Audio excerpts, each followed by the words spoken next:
Hi, I'm Alex. I'm a writer and ghostwriter.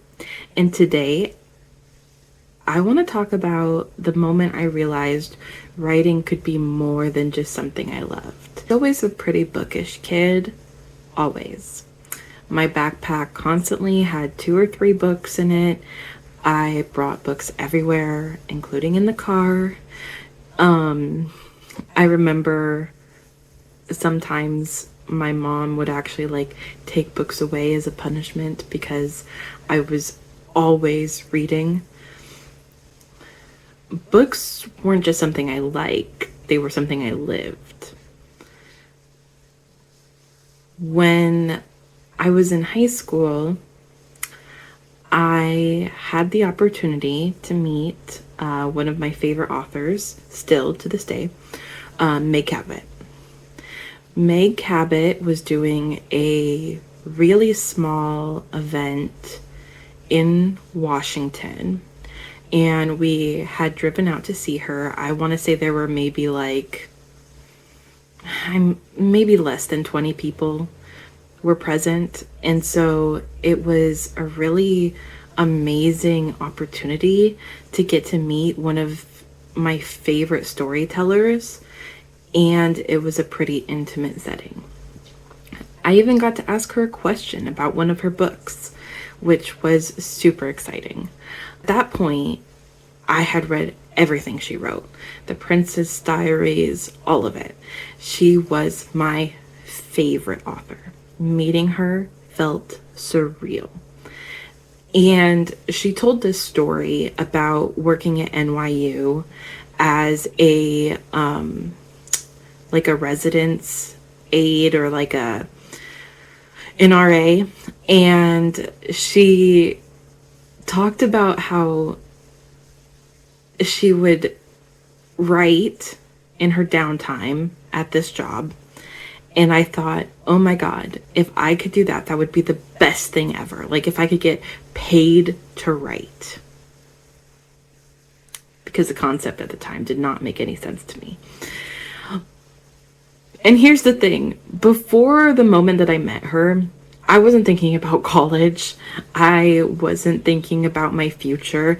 I wasn't thinking about what I wanted to do after high school, aside from move out of my small town.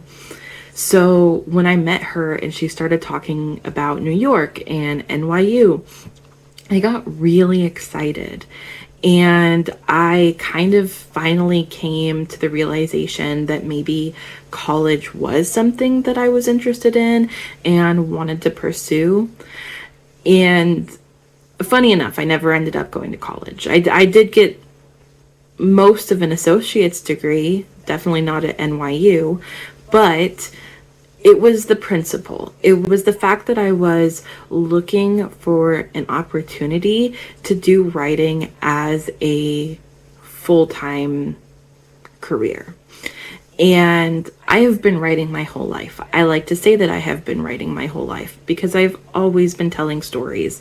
I've had snippets and journals and things my entire life. It has been such a consistent aspect of my life, and I was constantly told that it was not something that was sustainable to do as a career and long term. I'm honestly proving people wrong now, as I have, finished a book. I have it published on Amazon. I have, ghostwriting clients that I work with now, and it's been so amazing to be able to help these people write their book and also get to write my own stories as well. It is honestly a dream, and a dream I never would have had if I hadn't met Meg Cabot. Sometimes the turning points in your life aren't dramatic. They're quiet realizations. Meeting her didn't instantly make me a writer. I already loved writing. I already loved books. I already had stories that I was playing with in my head. But it made me take that love seriously. And that's so powerful.